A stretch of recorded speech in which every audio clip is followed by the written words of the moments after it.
अष्टवक्र उवाच हेयोपादेयता तावत् संसारविटपाङ्कुर स्पृहा जीवति यावद्वै निर्विचार दशास्पदम्। हेयोपादेयता तावत् संसार विटपाङ्कुरा स्पृहा जीवति यावद्वै निर्विचार दशास्पदम्। जब तक तृष्णा जीवित है, जो कि अविवेक की दशा है, तब तक हे और उपादेय त्याग और ग्रहण भी जीवित है, जो कि संसार रूपी वृक्ष का अंकुर है। तृष्णा मनुष्य की उलझन की मूल भित्ति है। तृष्णा को ठीक से समझ लिया तो सारे धर्मों का अर्थ समझ में आ गया। तृष्णा को समझ लिया तो दुख का कारण समझ में आ गया, और जिसे दुख का कारण समझ में आ जाए उसे दुख से मुक्त होते क्षण भर भी नहीं लगता।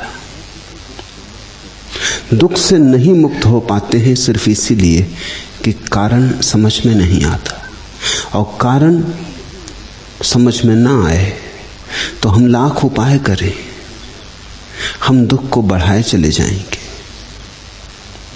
अंधेरे में तीर चला रहे हैं, निशान लगेगा संभव नहीं है। रोशनी चाहिए, और रोशनी कारण को समझने से तत्क्षण पैदा हो जाती। इस बात को ख्याल में लें, शरीर में कोई बीमारी हो तो पहले हम निदान की फिक्र करते। निदान हो गया तो आधा इलाज हो गया। अगर निदान ही गलत हुआ तो इलाज खतरनाक है, इलाज करना ही मत। क्योंकि दवाएं लाभ पहुंचा सकती हैं, नुकसान भी।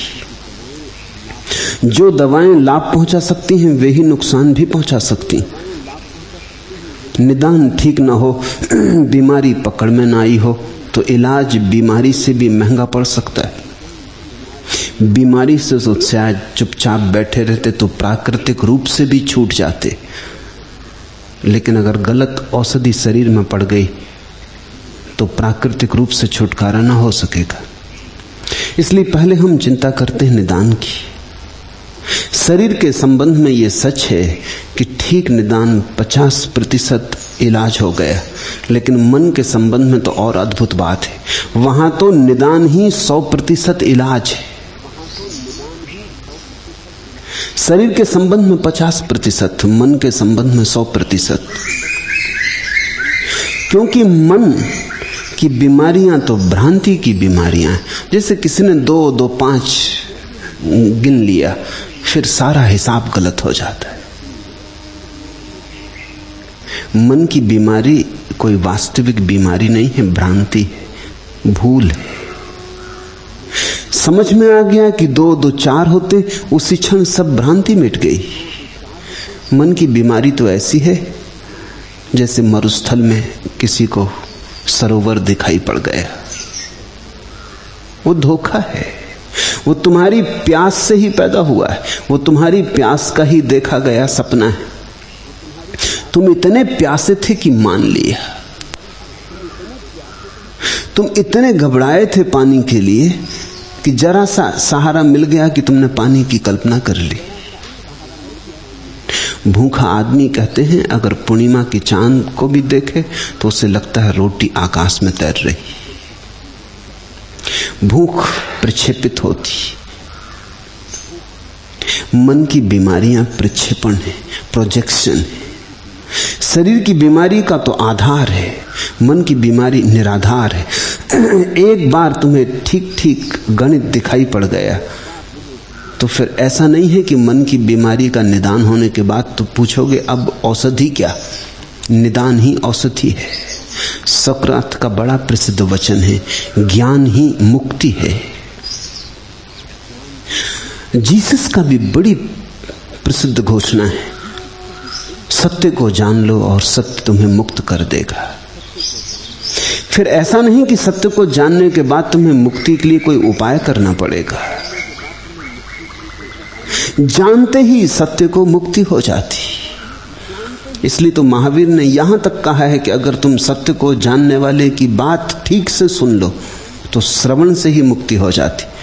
तो पहला सूत्र है, जब तक तृष्णा जीवित है, जो कि अविवेक की दशा है, तब तक हे उपादेय त्याग और ग्रहण भी जीवित है, जो कि संसार रूपी वृक्ष का अंकुर है। तुम संसार से न छूट सकोगे जब तक तृष्णा है।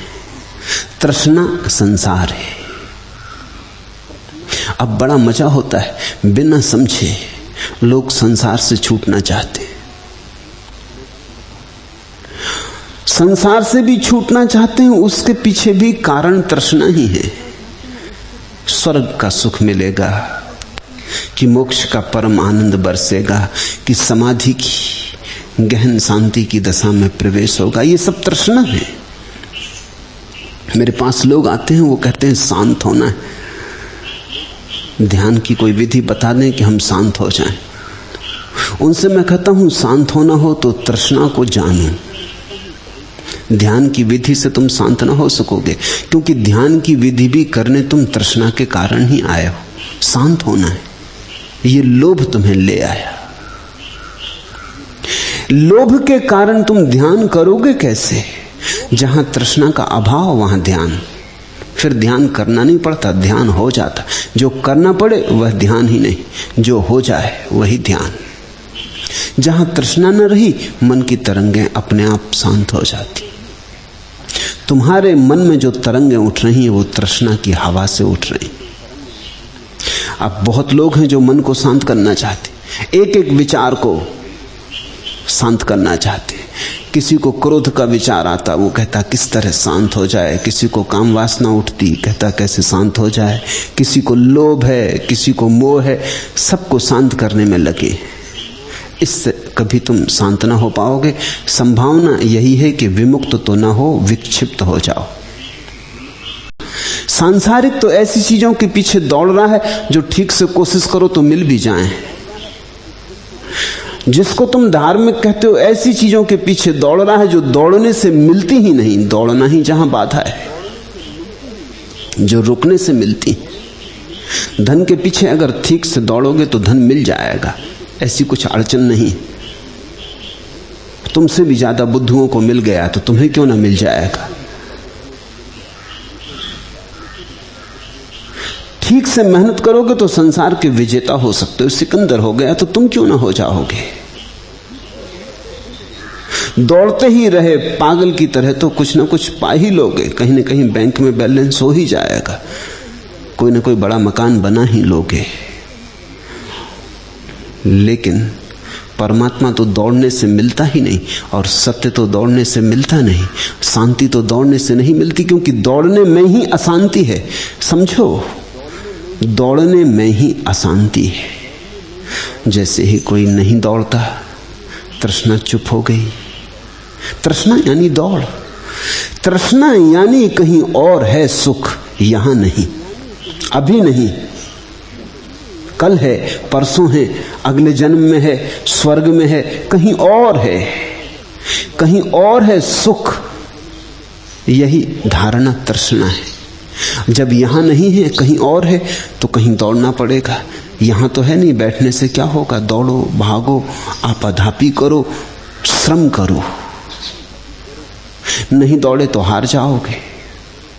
आज को कुर्बान करो कल के लिए, आज को बलिदान करो भविष्य के लिए। आज तो है नहीं।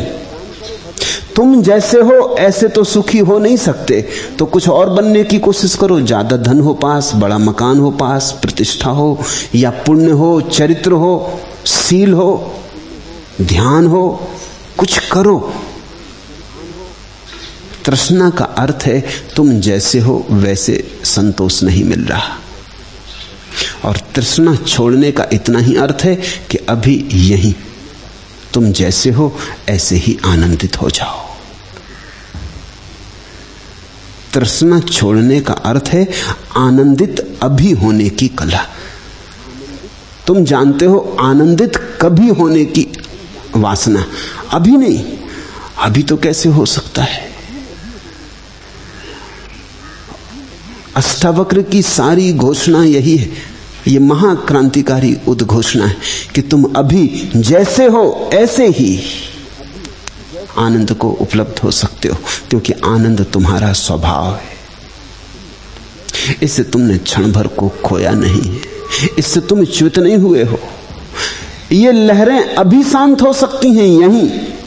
लहर के प्राण अदृश्य हवा में, वो जो अदृश्य हवा दौड़ रही छाती पर, उसमें तुम्हारी छाती पर कौन सी अदृश्य हवा दौड़ रही, उसी से तुम कप रहे हो। वो हवा रुक जाए, और हवा तुम ही चला रहे हो, तुम ही उस हवा को प्राण दे रहे हो, गति दे रहे हो। तृष्णा का अर्थ है असंतोष, तृष्णा का अर्थ है अतृप्ति, तृष्णा का अर्थ है भविष्य, वर्तमान नहीं। जिसके जीवन से भविष्य विदा हो जाता है, उसके जीवन से तृष्णा विदा हो जाती। तृष्णा को फैलने के लिए भविष्य चाहिए। देखो इस सत्य को, मैं जो कह रहा हूं ये कोई सिद्धांत नहीं, सीधा तथ्य है। भविष्य का कोई अस्तित्व नहीं है जो अभी आया नहीं। हो कैसे सकता है? आएगा तब होगा, जब होगा तब होगा, अभी तो नहीं है। अतीत जा चुका है, भविष्य आया नहीं। इन दोनों के बीच में जो छोटा सा क्षण है वर्तमान का, वही अस्तित्ववान है। उसके अतिरिक्त सब कल्पना है। अतीत है स्मृति, भविष्य है सपना। जो है अभी इस क्षण, वर्तमान का जो छोटा सा क्षण, जो झरोखा खुलता है, वही है। तुम इसमें ही तल्लीन हो जाओ, इसमें ही डुबकी लगा लो। वही डुबकी तुम्हारी परमात्मा में डुबकी बन जाती। शांत हो जाते हो कुछ बिना किए, प्रसाद रूप। ऐसे ही मैं शांत हुआ, जैसा मैं तुमसे कह रहा हूं, ऐसे ही तुम शांत हो सकते हो। लेकिन भविष्य की आकांक्षा मत करो। भविष्य की आकांक्षा से तनाव पैदा होता, खिंचाव पैदा होता। आज तो दुखी रहते हो, कल की आशा खींचे रखती। कल भी जब आएगा आज की तरह आएगा, कल तो कभी आता नहीं। जब आता है आज आता है। और तुमने एक गलत आदत सीख ली, आज दुखी होने की आदत सीख ली। तुम सदा ही दुखी रहोगे, क्योंकि जब भी आएगा आज आएगा। और आज से तो तुम्हारे संबंध नाते ही गलत हो गए दुख के। जो नहीं आएगा वो कल है, और कल तुम सुखी होना चाहते हो, और जो आता है वो आज है, और आज तुम दुखी होने का अभ्यास कर रहे हो। तृष्णा का अर्थ है कल में होना, भविष्य में होना, जहां हो वहां ना होना, कहीं और होना। दुखी तो होगे ही। ये जो तनाव पैदा होगा, ये जो बेचैनी पैदा होगी, ये जो तरंगें उठेंगी, ये तुम्हारे प्राण को छेद जाएंगी। तुम्हारे जीवन से नृत्य और संगीत खो जाए तो आश्चर्य क्या। तुम्हारी आंखों में शांति ना हो, और तुम्हारे हृदय में परमात्मा का सितार ना बजे तो आश्चर्य क्या। तुम्हारे रग रोए में, हृदय की धड़कन में ये जो विराट महोत्सव चल रहा है, इसके साथ सब संबंध छूट जाए, इसका पता ठिकाना ही भूल जाए तो आश्चर्य क्या। वृक्ष अभी सुखी हैं इसी क्षण, और पक्षी अभी गीत गा रहे हैं, कल के लिए स्थगित नहीं किया है। सूरज अभी निकला है, कल नहीं निकलेगा। और आकाश अभी फैला है, कल का आकाश को कुछ पता ही नहीं। ये सारा जगत मनुष्य को छोड़कर अभी है, और मनुष्य कभी है, कभी कहीं और। बस इस अभी और कभी के बीच जो तनाव है, वहां तृष्णा है। तृष्णा अशांति लाती। फिर जितनी बड़ी तृष्णा हो, उसी मात्रा में अशांति होती। अष्टावक्र कहते हैं, आत्मा न कहीं जाती न आती। जाना कैसा? जाओगे कहां? रमण मरने लगे तो किसी ने पूछा कि अब आप जा रहे हैं। उन्होंने आंख खोली, कहा जाऊंगा कहां, आना जाना कैसा। फिर आंख बंद कर ली। पता नहीं सुनने वाले ने समझा कि नहीं, जाना आना कैसा। जाना आना होता ही नहीं। आकाश कहीं जाता आता? अष्टावक्र ने कहा कि तुम मिट्टी का घड़ा ले आते हो, तो मिट्टी का घड़ा आता जाता, मिट्टी के घड़े के भीतर का जो आकाश है वो कहीं आता जाता। तुम चलते हो, तुम्हारी आत्मा थोड़ी चलती। संसार चलता है, परमात्मा ठहरा हुआ। परमात्मा कील है संसार के चाक की, सब चलता रहता, परमात्मा ठहरा हुआ। मोक्ष जाना नहीं पड़ता। मोक्ष तो अनुभव है इस बात का कि मैं जहां हूं वही मोक्ष है, मैं जैसा हूं ऐसे ही मोक्ष है। ये तुम्हारे तृष्णा को फैलाने की बात हो रही है। तुमसे कहा जाता है क्षणभंगुर को छोड़ो, शाश्वत को खोजो, मगर बात वही है, भाषा वही है, दौड़ वही, तृष्णा वही है। और बड़े अंधर चढ़ेंगे तुम्हारी छाती पर, और बड़ी लहरें उठेंगी, तुम और अशांत हो जाओगे। मेरे पास जब कोई साधु सन्यासी आ जाता है तो उससे मैं जितना कपते और परेशान देखता हूं, उतना सांसारिक आदमी को कपते परेशान नहीं देखता। क्योंकि तुम तो सत्य की खोज में लगे हो, वो तो असत्य की खोज में लगा है। तुम तो संभव के पीछे पड़े हो, वो असंभव के पीछे पड़ा है। तुम्हारी घटना तो घट सकती है, इसके 1000 प्रमाण हैं, उसकी घटना तो कभी घटी इसका एक भी प्रमाण नहीं। कौन ने किसको मोक्ष जाते देखा? मैं तुमसे कहता हूं कोई कभी मोक्ष गया ही नहीं। महावीर मुक्त हुए, मोक्ष थोड़ी गए। महावीर मोक्ष थोड़ी गए, जाना की मुक्त हैं, पहचाना की मुक्त हैं। इस क्षण में, इस वर्तमान में, इस अस्तित्व के स्वाद में डूबकर पाया कि कैसे पागल थे। उसे खोजते थे जो मिला ही हुआ है। बुद्ध को जब ज्ञान हुआ और किसी ने पूछा क्या पाया, तो उन्होंने कहा मत पूछो, पूछो ही मत, क्योंकि जो पाया वो मिला ही हुआ था। भूल गए थे, विस्मरण हो गया था, याद ना रही थी, अपनी जेब में ही पड़ा था और याददाश्त खो गई थी। विस्मरण हुआ है, पाना थोड़ी है, पाया तो हुआ ही है। जानो न जानो, मोक्ष तुम्हारा स्वभाव है। जानो न जानो, तुम परमेश्वर हो, परमात्मा हो। तो तृष्णा के कारण बाधा पड़ रही। रुको तो अपने से मिलन हो जाए। तुम भागे भागे हो, अपने से मिलना नहीं हो पाता, और सबसे मिलना हो जाता है। बस अपने से चूकते चले जाते हो। हेयो पादेता तावत संसार विट पांकुरा। और तृष्णा में बीज है संसार का। फिर जहां तृष्णा है वहां स्वभावतः चुनाव पैदा होता है, क्या करें क्या न करें। क्योंकि तृष्णा जिसको करने से भर जाए वही करे। स्वभावतः भेद पैदा होता है। वही करें जिससे तृष्णा पूरी हो, वह न करें जिससे पूरी न हो। उस रास्ते पे चलें जिससे पहुंच जाएंगे भविष्य की मंजिल पर, उस रास्ते पे न चलें जिससे भटक जाएंगे। और यहां कोई मार्ग नहीं। अष्टावक्र कोई मार्ग प्रस्तावित ही नहीं करते। अष्टावक्र तो कहते हैं कि तुम जरा भीतर आंख खोलो, तुम जहां हो मंजिल पर हो। सत्य भीतर है, क्योंकि सत्य स्वभाव है। इस बात को जितनी बार दोहराया जाए उतना कम है, क्योंकि तृष्णा का अर्थ है सत्य मिला नहीं है, पाना है। और जिन्होंने पाया उनकी घोषणा है सत्य तुम्हारा स्वभाव है, पाना नहीं है, मिला हुआ है।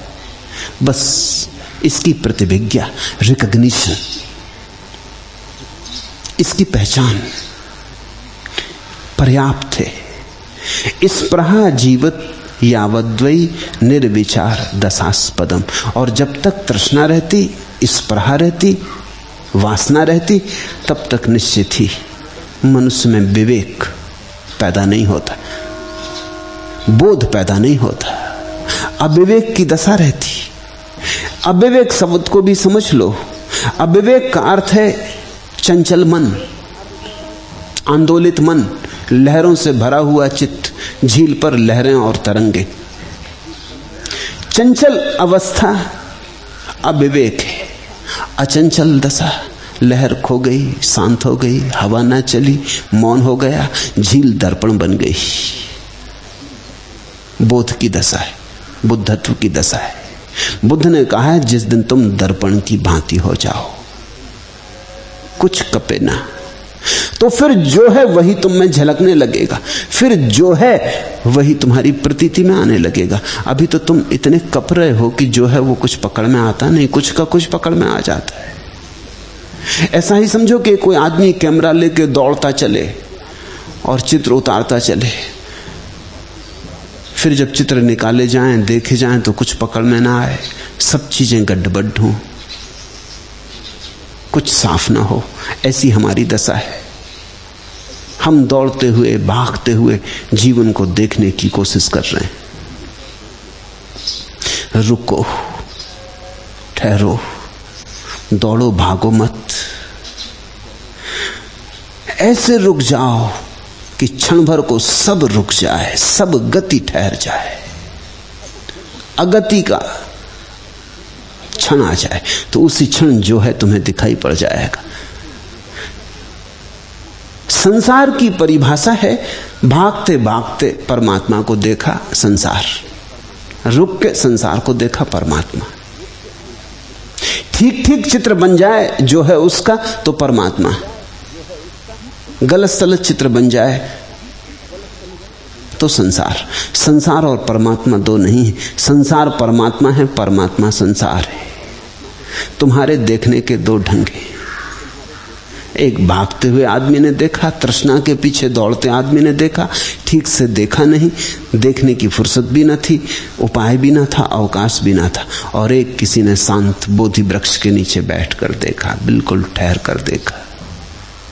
तुम देखते हो बुद्धों की प्रतिमा हमने बनाई है, तीर्थंकरों की प्रतिमा बनाई है। तुमने किसी की चलती हुई प्रतिमा देखी, चलते हुए? किसी की बैठी बनाई है, किसी की खड़ी बनाई है, लेकिन एक बात तय है, सब रुके। जाओ जैन मंदिरों में, बौद्ध मंदिरों में खोजो, सब रुके, ठहरे। इस ठहराव में ही सत्य का अनुभव है। प्रवृत्त्वौ जायते रागो निवृत्त्वौ द्वेष एव हि निरद्वन्द्वौ बालवद्धिमान् एवमेव व्यवस्थितः। प्रवृत्ति में राग, निवृत्ति में द्वेष पैदा होता है। इसलिए बुद्धिमान पुरुष द्वंद्व मुक्त बालक के समान जैसा है वैसा ही रहता है। सुनो इस अद्भुत वचन को। प्रवृत्तो जायते रागो निवृत्त्यो द्वेष एव हि निर्द्वंदो बाल बद्धि मानेव मेव व्यवस्थिता। प्रवृत्तो जायते रागो, पहले तो लोग प्रवृत्ति में राग रखते, ये कर लें, ये कर लें, ये कर लें, फिर जब बार बार करके पाते हैं कि सुख नहीं मिलता तो सोचने लगते हैं निवृत्ति कर लें। वो भी प्रवृत्ति की आखिरी सरणी है। पहले सोचते हैं भोग लें, और जब भोग में कुछ नहीं मिलता तो सोचते हैं चलो अब त्याग कर लें, अब त्याग को भोग लें। देख लिया संसार में कुछ न पाया, आप सन्यासी हो जाएं, अब त्यागी हो जाएं। स्त्रियों के पीछे दौड़ के देख लिया, अब स्त्रियों के विपरीत दौड़ के देख लें, शायद सुख वहां हो। भोजन की खूब खूब आकांक्षा करके देख ली, कुछ भी ना मिला, देह जीर्ण जर्जर हो गई, अब उपवास करके देख लें। प्रवृत्ति में राग और निवृत्ति में द्वेष। तो जिस जिससे राग था प्रवृत्ति में, जहां जहां हार हो गई, विषाद आया, जीवन का स्वाद खराब हुआ, वहां वहां द्वेष पैदा हो गया। तो तुम देखो तुम्हारा साधु स्त्री को गाली देता रहता, स्वाद को गाली देता रहता, भोग को गाली देता रहता। ये हुआ क्या? ये द्वेष हो गया। जहां राग था वहां द्वेष हो गया। पहले आग में हाथ डालने का मन होता था, डाल के देख लिया, हाथ जल गए, अब आग से दुश्मनी हो गई। पहले आकर्षण था, अब विकर्षण हो गया, लेकिन संबंध जुड़ा है, संबंध नहीं जाता। संत वही है जिसका संबंध ही गया। भोग तो व्यर्थ हुआ ही हुआ, त्याग भी व्यर्थ हुआ। भोग के साथ ही त्याग भी व्यर्थ हो जाए तो तुम्हारे जीवन में क्रांति घटित होती है। अनीति के साथ ही साथ नीति भी व्यर्थ हो जाए और अशुभ के साथ साथ शुभ भी व्यर्थ हो जाए, क्योंकि वो दोनों एक ही सिक्के के दो पहलू हैं, उनमें भेद नहीं है। दुर्जन और सज्जन एक दूसरे के साथ खड़े, दुर्जन और सज्जन सहयोगी हैं, एक ही दुकान में पार्टनर हैं। तुम जरा एक ऐसी दुनिया की कल्पना करो जिसमें कोई दुर्जन ना हो, क्या वहां सज्जन होंगे?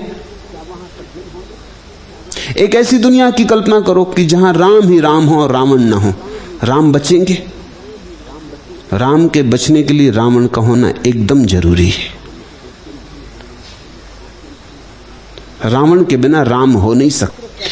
अष्टावक्र का सूत्र यह कह रहा है कि तुम्हें अगर नाटक के बिल्कुल बाहर होना है तो तुम्हें सदस्यता छोड़नी पड़ेगी, तुम्हें यह मंडली ही छोड़ देनी पड़ेगी। न राम न रावण, तुम्हें दोनों के द्वंद्व के पार होना पड़ेगा। प्रवत्तो जायते रागो, प्रवृत्ति तो है राग, निवृत्तो द्वेष एव ही, और निवृत्ति है द्वेष। मगर द्वेष भी तो बंधन है, जिस चीज से द्वेष होता है उससे हम बंधे रह जाते, अटके रह जाते, एक खटक बनी रह जाती। ये कोई मुक्ति तो ना हुई। निर्द्वंद्वो बाल बद्धि मानेव एव व्यवस्थिता, ये सूत्र अद्भुत है, स्वर्ण सूत्र है। बुद्धिमान पुरुष द्वंद्व मुक्त बालक के समान है, जैसा है वैसा ही है, कुछ बनने की चेष्टा नहीं है। बालक का अर्थ होता है जो जैसा है वैसा है। जब उसे क्रोध आ जाता तो बालक ये नहीं सोचता करूं कि ना करूं। जब उसे प्रेम आ जाता तो भी ये नहीं सोचता कि प्रकट करना उचित कि नहीं, वो हिसाब नहीं लगाता। एक ऐसी दशा है परम कैवल्य की जहां व्यक्ति पुनः बच्चे की भांति हो जाता है। और जीसस का तो प्रसिद्ध वचन है कि जो छोटे बच्चों की भांति होंगे वे ही मेरे प्रभु के राज्य में प्रवेश कर सकेंगे, दूसरे नहीं। बहुत कठिन है ये बात स्वीकार करनी, क्योंकि हम संत से तो बहुत संयोजित व्यवहार की आशा रखते हैं। संत से तो हम आशा रखते हैं कि उसके व्यवहार में कोई कमी खामी ना होगी, कोई त्रुटि ना होगी। संत से तो हम पूर्ण होने की आशा रखते हैं, क्योंकि संत तो हमारे लिए आदर्श है, उसका तो हम अनुकरण करेंगे। लेकिन तुम सुनो, अष्टावक्र कहते हैं कि परम संत वही है जो बालवत है, पूर्ण नहीं है, समग्र है। पूर्ण और समग्र के भेद को समझ लेना। बच्चा सदा समग्र होता है, पूर्ण कभी नहीं होता। एक समग्रता होती। बच्चा जब क्रोध करता है तो क्रोध हो जाता है, फिर कुछ नहीं बचता उसमें, वो आग होता है। इसलिए बच्चे को क्रोधित देखो तो एक सौंदर्य होता है बच्चे में। तुमने न देखा हो, गौर करके देखना। तुम अपने छोटे मोटे और दूसरे विचार एक तरफ रख देना। जब एक छोटा बच्चा नाराज होता है तो छोटा सा प्राण, लेकिन ऐसा लगता है सारी दुनिया को हिला देगा, पैर पटकता पृथ्वी पर जोर से। उसकी नाराजगी में एक बल है, एक सौंदर्य, एक कौमारी, एक कोमलता, और फिर भी एक महाशक्ति। और क्षण भर बाद भूल गया। क्षण भर पहले तुम पर क्रोधित हुआ था और कहता था आप कभी तुम्हारी शक्ल ना देखेंगे, दोस्ती खत्म, कट्टी कर ली थी। क्षण भर बाद तुम्हारी गोद में बैठा है, याद ही ना रही। बड़ा असंगत व्यवहार है बच्चे का, लेकिन समग्र है। जब क्रोध में था तो पूरा क्रोध में था, जब प्रेम में है तो पूरा प्रेम में। उसके प्रेम को उसका क्रोध आके खराब नहीं करता, और उसके क्रोध को उसका प्रेम आके खराब नहीं करता। जब होता है तब समग्र होता है, पूरा पूरा होता है। जो होता है वही होता है, उससे अन्यथा नहीं होता। उसके जीवन में एक प्रामाणिकता है। बच्चा बिल्कुल चरित्रहीन होता है, उसका कोई चरित्र नहीं होता। चरित्र होने के लिए तो बड़ी चालाकी चाहिए, चरित्र होने के लिए तो आयोजन चाहिए, व्यवस्था चाहिए। चरित्र होने के लिए तो बड़ी कुशलता चाहिए, होशियारी चाहिए, तर्क चाहिए, गणित चाहिए। चरित्र का तो अर्थ होता है संभल संभल के चलो।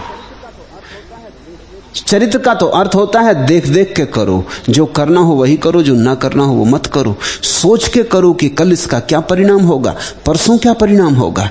आज तुम ऐसा कहोगे तो क्या प्रतिक्रिया होगी, आज तुम ऐसा करोगे तो क्या प्रतिक्रिया होगी। तो चरित्रवान व्यक्ति कभी समग्र नहीं होता, हिसाबी होता, किताबी होता, उसके बही खाते होते। छोटा बच्चा चरित्रहीन, चरित्र मुक्त कहना चाहिए, हीन कहना ठीक नहीं, चरित्र मुक्त। अभी चरित्र पैदा ही नहीं हुआ, अभी समग्र है। अभी तो जो भीतर की सच्चाई है वही बाहर प्रकट होती। अगर भीतर क्रोध है तो बाहर क्रोध है, अगर भीतर प्रेम है तो बाहर प्रेम है। अभी भीतर और बाहर में द्वंद्व पैदा नहीं हुआ, अभी भीतर और बाहर में एक रास्ता है। संत पुनः बच्चे की भांति हो जाता है, अब फिर बाहर और भीतर में एक रास्ता होती।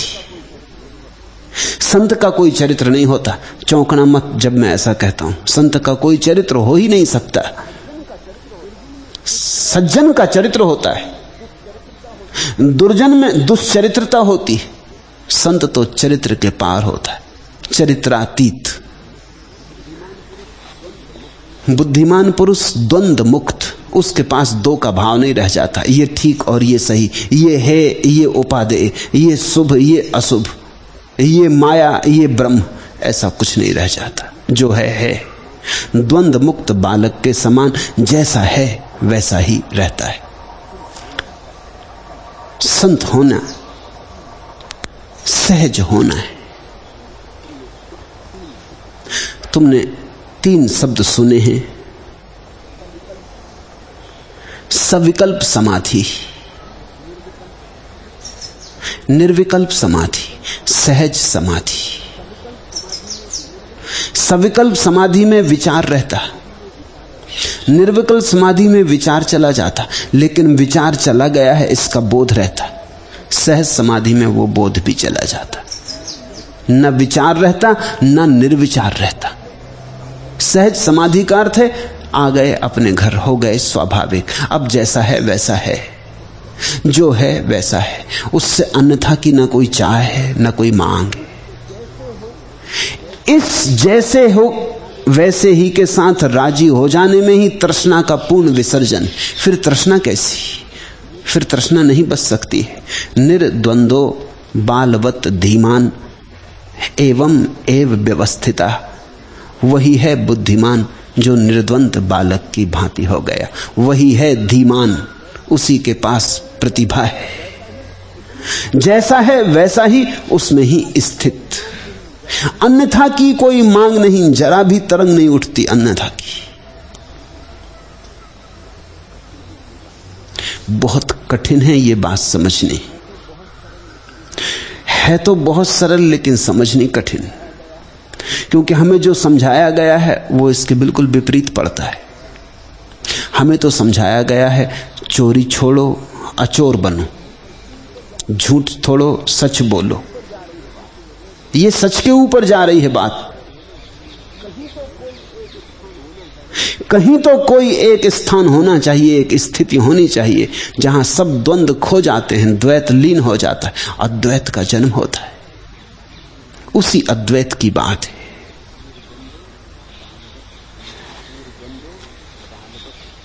निर्द्वंदो बालवत धीमान एवं एव व्यवस्थिता, हो जाए जो बच्चे जैसा निर्द्वंद, द्वंद्व के पार। एक बात और यहां समझ लेना, बच्चे जैसा कहा है, बच्चा ही नहीं कहा है, क्योंकि अगर ऐसा हो तो सभी बच्चे संतत्व को उपलब्ध हो गए, लेकिन बच्चे संतत्व को उपलब्ध नहीं।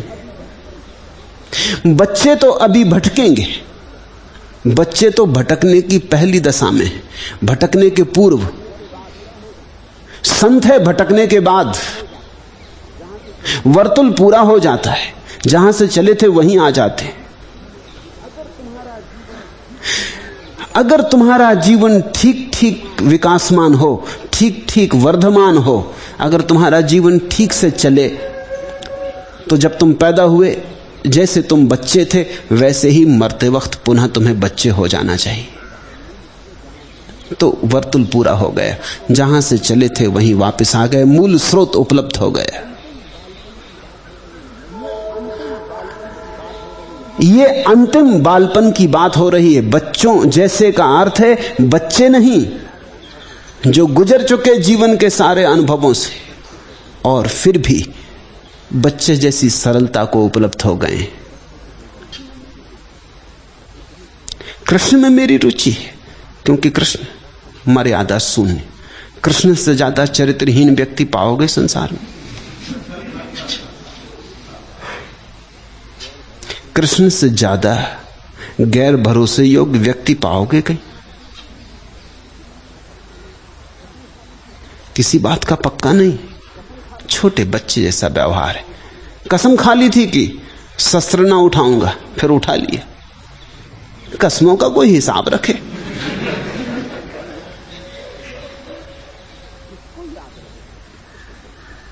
किसको याद रहे कसम? छोटे बच्चे जैसा व्यवहार है। मुझसे लोग पूछते हैं कि कृष्ण के इस व्यवहार में आप क्या देखते हैं? कुछ भी नहीं देखता, सीधा सरल व्यवहार है। खा ली थी कसम किसी क्षण में, वो क्षण गया, नया क्षण आ गया। अब इस नए क्षण की नई स्थिति, इस नए क्षण का नया संवेग, इस नए क्षण के लिए नया उत्तर चाहिए। पुरानी कसम से बंधे रहते तो मर्यादा होती, बंधे ना रहे। अस्तित्व के नए ढंग के साथ नए होली।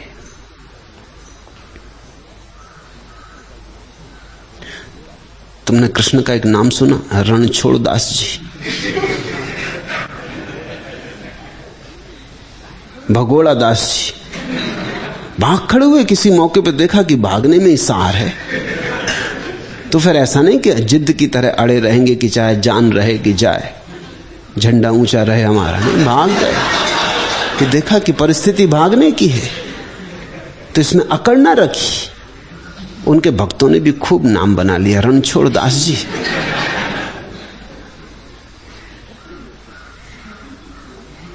कृष्ण में एक मर्यादा पार की प्रभा है।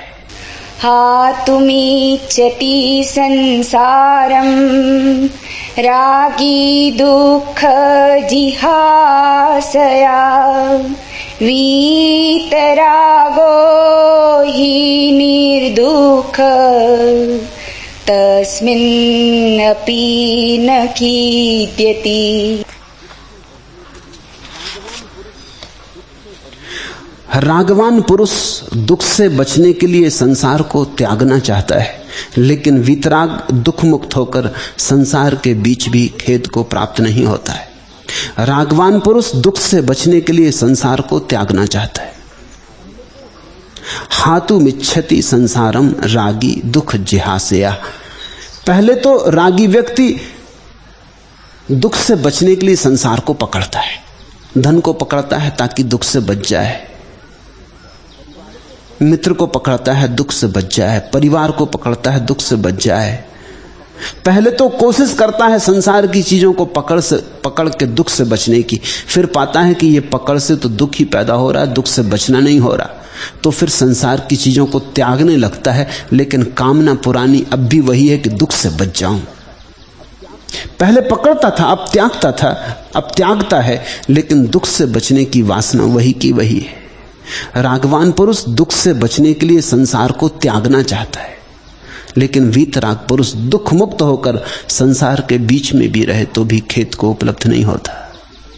रागी दुख से ही भागता रहता है, संसार में भागे तो, मंदिर जाए तो, दुकान जाए तो, मस्जिद जाए तो दुख से ही भागता रहता है।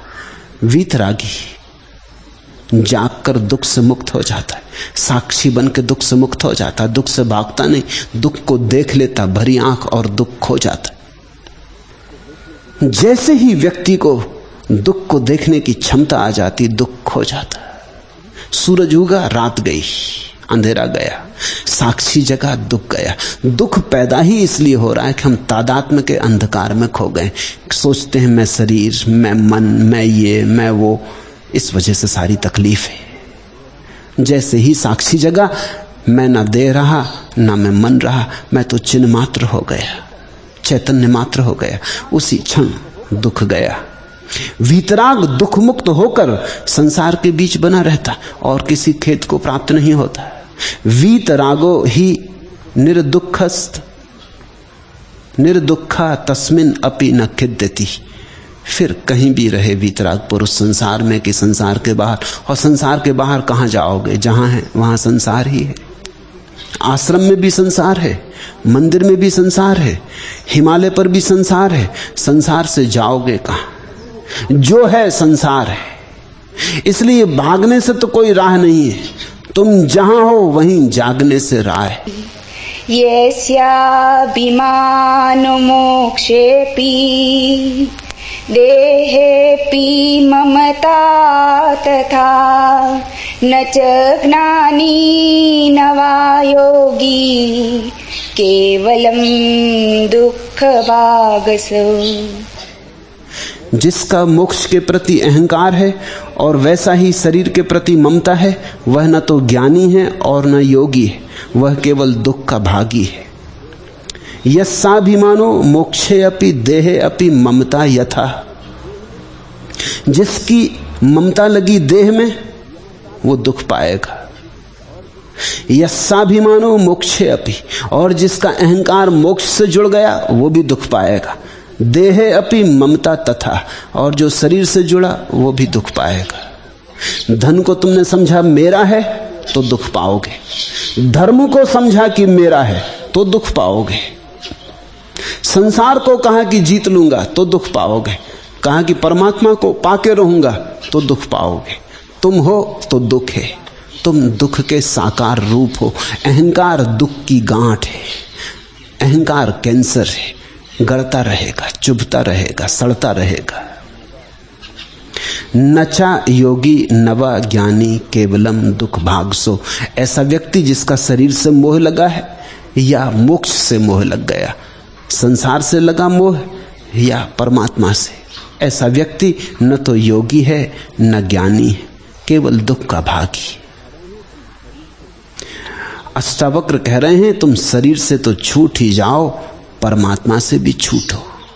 संसार की तो बात दौड़ छोड़ ही दो, मोक्ष की दौड़ भी मन में मत रखो। तृष्णा के समस्त रूपों को छोड़ दो, तृष्णा मात्र को गिर जाने दो। तुम तृष्णा मुक्त होकर खड़े हो जाओ, इसी क्षण परम आनंद बरस जाएगा। बरस ही रहा है, तुम तृष्णा की छतरी लगाए खड़े हो तो तुम नहीं भीग पाते। हरो यद्युपदेष्टा ते हरि कमला जो पिवा तथापि न तव स्वास्थ्यं सर्वविस्मरणात्रुते।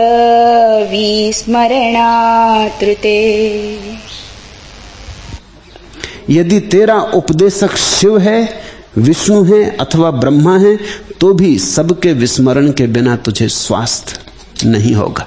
सुनते हो इस क्रांतिकारी वचन को?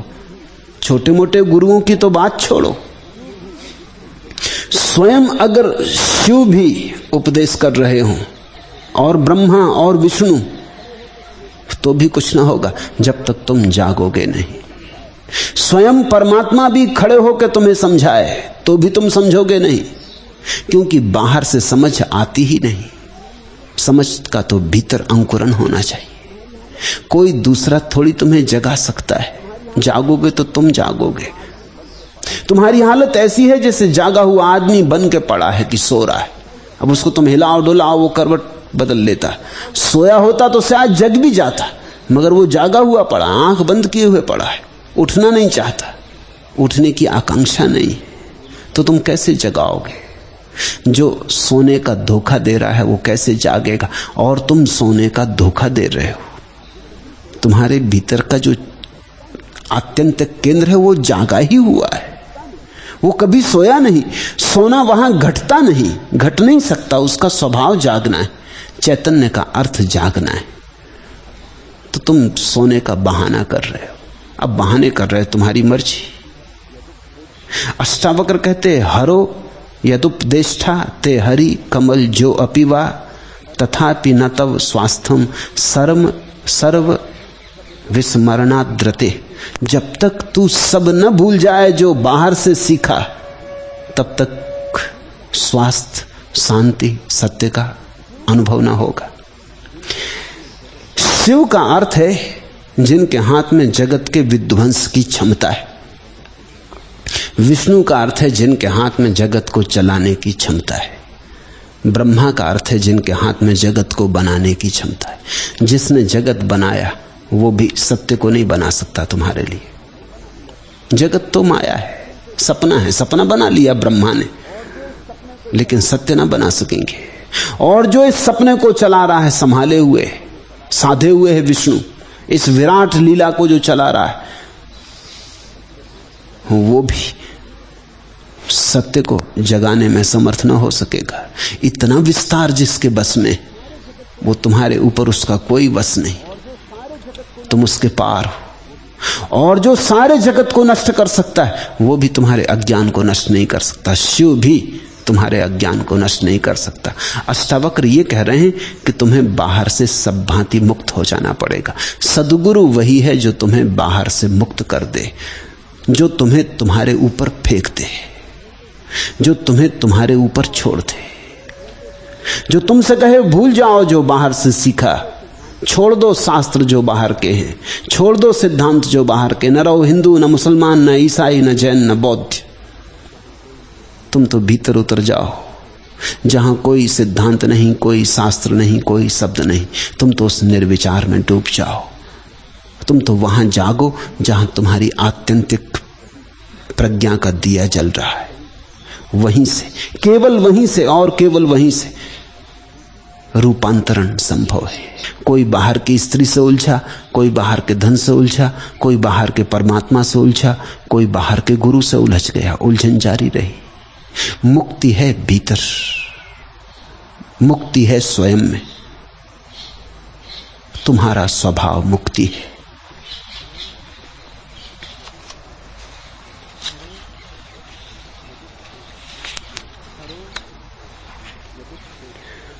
हरो यदुपदेष्टा ते हरि कमल जो अपिवा।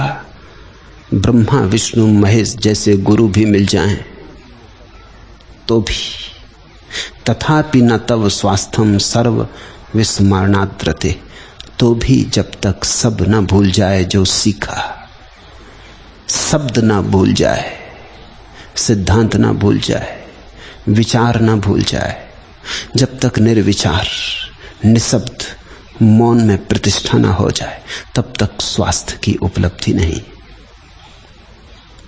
स्वास्थ्य यानी मोक्ष, स्वास्थ्य यानी निर्वाण, या कहो परमात्मा, परात्पर ब्रह्म, मोक्ष, मुक्ति, जो भी नाम देना चाहो। नाम का कोई मूल्य नहीं, लेकिन जो है तुम्हारे भीतर है और बाहर से दबा है, बाहर को हटा दो तो भीतर का जो दबा हुआ फूल है प्रकट हो जाए। बाहर की कीचड़ में दबा तुम्हारा कमल, कीचड़ को हटा दो तो कमल खिल जाए। उस खिलने में ही तृप्ति है, संतोष है, महातोष है। उसके बिना असंतोष है।